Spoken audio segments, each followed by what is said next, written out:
اس رات کو نام تو جاگنے کا دیتے ہیں، لیکن انہیں یہی نہیں معلوم کہ رات جاگنے کا مطلب کیا ہوتا ہے۔ بہت سے لوگ تو مسجد میں آ کے نماز ادا کرتے ہیں، گناہوں سے توبہ کرتے ہیں، لیکن وہیں پر کچھ ایسے نوجوان بھی ہیں کہ وہ رات میں گاڑی بائک لے کے نکل جاتے ہیں، کبھی اس ہوٹل پر چائے پیتے ہیں، کبھی اس ہوٹل پر چائے پیتے ہیں، کبھی یہاں پارٹی کرتے ہیں، کبھی وہاں پارٹی کرتے ہیں، اور صبح کو سب کو یہی بتاتے ہیں کہ رات ہم نے بھی جاگی ہے۔ یار یہ رات جاگنا ہو گیا ہے؟ یہ رات جاگنا نہیں ہوتا ہے۔ جاگنا اسے کہتے ہیں کہ آپ مسجد میں آئیں، نمازیں ادا کریں، گناہوں سے توبہ کریں، معافی تلافی کریں، اور پوری رات آپ عبادت کریں۔ اور اس بابرکت رات میں آپ کو میں بتاؤں کہ آپ کچھ نمازوں کا بھی اہتمام کریں۔ وہ کس طریقے سے اور کیا ادا کریں وہ بھی آپ سنیں۔ سب سے پہلے آپ اوابین کی نماز ادا کریں۔ اوابین کی نماز کیسے پڑھی جاتی ہے؟ یہ مغرب کی نماز کے بعد فوراً بعد 6 رکعت نماز ہوتی ہے۔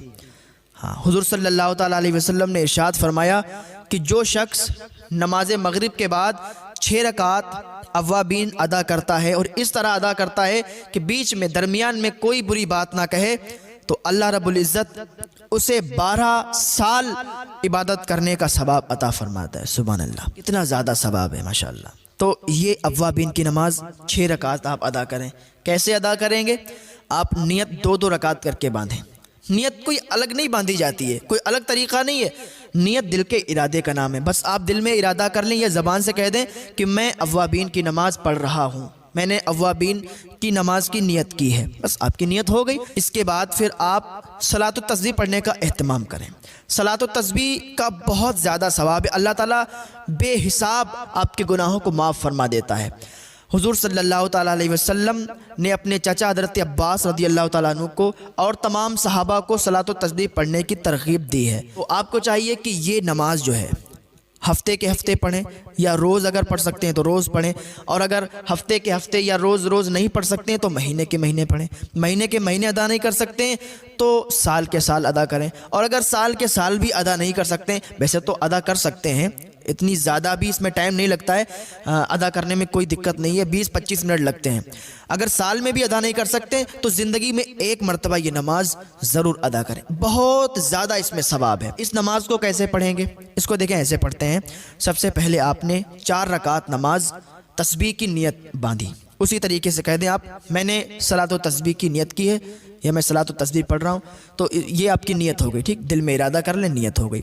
ثنا پڑھیں، ثنا پڑھنے کے بعد 15 مرتبہ آپ یہ تسبیح پڑھیں، سبحان اللہ والحمد للہ ولا الہ الا اللہ واللہ اکبر، ٹھیک ہے۔ اس کے بعد آپ سورہ فاتحہ پڑھیں۔ سورہ فاتحہ پڑھنے کے بعد کوئی سورت اور ملائیں۔ اس کے بعد پھر 10 مرتبہ آپ سبحان اللہ والحمد للہ ولا الہ الا اللہ واللہ اکبر یہ پڑھیں۔ اس کے بعد آپ رکوع کریں، رکوع میں جائیں، سبحان ربی العظیم 3 مرتبہ پڑھیں۔ اب ایک بات اور سمجھ لیں، سبحان ربی العظیم اگر کسی کے منہ سے سبحان ربی العظیم نہیں نکل پاتا ہے تو آسانی کے لیے بتاتا ہوں، وہ سبحان ربی الکریم، سبحان ربی الکریم ادا کرے، کیونکہ اگر معنی لفظ جب بدلے گا تو معنی بھی بدل جائے گا، اور جب معنی بدل جائے گا تو پھر گناہ پڑے گا، تو سبحان ربی الکریم پڑھیں، زیادہ بہتر ہے۔ اس کے بعد آپ کیا کریں، 10 مرتبہ پھر یہی تسبیح پڑھیں، سبحان اللہ والحمد للہ ولا الہ الا اللہ واللہ اکبر، رکوع میں ہی یہ تسبیح پڑھیں۔ اس کے بعد آپ کھڑے ہو جائیں، پھر آپ 10 مرتبہ یہی تسبیح پڑھیں، اور پھر آپ سجدے میں چلے جائیں، سبحان ربی الاعلیٰ 3 مرتبہ پڑھیں۔ اس کے بعد سجدے کی حالت میں ہی 10 مرتبہ پھر یہ تسبیح پڑھیں، اور پھر اٹھ جائیں، پھر 10 مرتبہ تسبیح پڑھیں، پھر دوسرے سجدے میں جائیں، سبحان ربی الاعلیٰ پڑھیں 3 مرتبہ، اور پھر سجدے کی حالت میں ہی 10 مرتبہ یہ تسبیح پڑھیں۔ یہ تسبیح ہو جائیں گی 75 مرتبہ۔ ایک رکعت میں 75 مرتبہ تسبیح پڑھنا ہے، سبحان اللہ والحمد للہ ولا الہ الا اللہ واللہ اکبر، یہ والی تسبیح۔ پھر آپ دوسری رکعت کے لیے کھڑے ہو جائیں، پھر جب دوسری رکعت کے لیے کھڑے ہوں گے پھر 15 مرتبہ، جیسے آپ نے ثنا کے بعد 15 مرتبہ پڑھی تھی تسبیح، اسی طریقے سے دوسری رکعت میں آپ کو ثنا پھر نہیں پڑھنا ہے، پھر صرف تسبیح پڑھنا ہے، سبحان اللہ والحمد للہ ولا الہ الا اللہ واللہ اکبر۔ پھر اسی طریقے سے جیسے پچھلی رکعت میں آپ نے 10-10 مرتبہ کر کے پڑھی تھی، اسی طریقے سے آپ اس رکعت میں بھی پڑھیں، یعنی ہر رکعت میں 75 بار جب آپ پڑھیں گے تو 4 رکعت میں 300 مرتبہ یہ تسبیح ہو جائے گی، اور چوتھی رکعت میں سلام پھیر دیں، یہ آپ کی صلاۃ و تسبیح مکمل ہو جائے گی، اور اس کا ثواب بے انتہا ہے، بہت زیادہ اس کا ثواب ہے۔ اللہ تعالیٰ کی بارگاہ میں دعا ہے کہ ہمارے بھائیوں کو توفیق عطا فرمائے کہ وہ صلاۃ و تسبیح ادا کریں۔ اس کے بعد کیا کرنا ہے آپ کو دیکھیں، اشراق کی نماز آپ ادا کریں۔ اشراق کی نماز کیسے ادا کریں گے؟ اشراق کی نماز کا ٹائم ہوتا ہے سورج طلوع ہونے کے 20 منٹ کے بعد اشراق کا ٹائم شروع ہو جاتا ہے، اور حضور صلی اللہ تعالیٰ علیہ وسلم نے ارشاد فرمایا کہ جو شخص اشراق کی نماز ادا کرتا ہے تو اسے اتنا ثواب ملتا ہے کہ اس کو ایک حج اور ایک عمرے کا ثواب ملتا ہے۔ اس حالت میں نماز ادا کرے کہ فجر کی نماز پڑھے، اور فجر کی نماز پڑھنے کے بعد پھر ذکر و اذکار کرنے لگے، کوئی وظائف پڑھنے لگے، اور سورج طلوع ہو جائے، سورج طلوع ہونے کے 20 منٹ بعد وہ اشراق کی نماز ادا کر لے تو ایک حج اور ایک عمرے کا ثواب اس کو ملتا ہے۔ اس کا ٹائم کب تک رہتا ہے؟ ظہور کبریٰ تک اس کا ٹائم رہتا ہے۔ کر لے اشراق کی نماز 4 رکعت پڑھ لے، 2 رکعت کر کے پڑھ لے، پھر نماز چاشت ادا کرے، چاشت کی نماز بھی 4 رکعت پڑھے، 2 رکعت کر کے، ٹھیک ہے۔ اس کا ثواب کیا ہے اور اس کا ٹائم کب سے کب تک ہے؟ چاشت کا ٹائم جو ہے اشراق کے فوراً بعد چاشت کا ہی ٹائم ہے، اور اس کا بھی ٹائم جو ہے نصف النہار شرعی تک رہتا ہے، اور چاشت کی نماز کی فضیلت بہت ہے۔ حضور صلی اللہ تعالیٰ علیہ وسلم نے ارشاد فرمایا کہ جو شخص چاشت کی نماز ادا کرتا ہے تو اللہ تعالیٰ اس کے گناہوں کو معاف فرما دیتا ہے، اگرچہ اس کے گناہ سمندر کے جھاگ کے برابر بھی ہوں۔ ایک ہے کتنی زیادہ اس میں برکت اور کتنی زیادہ فضیلت ہے۔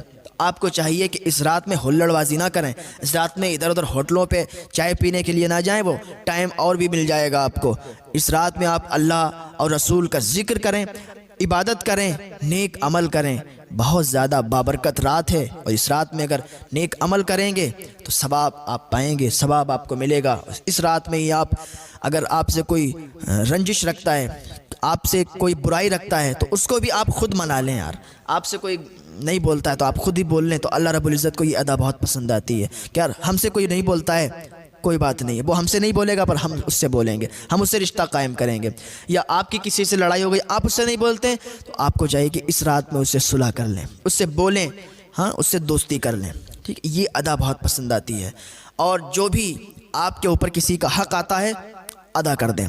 اگر آپ کسی سے ناراض ہیں اس کو معاف کر دیں، انشاءاللہ اللہ رب العزت اس کے صدقے میں آپ کو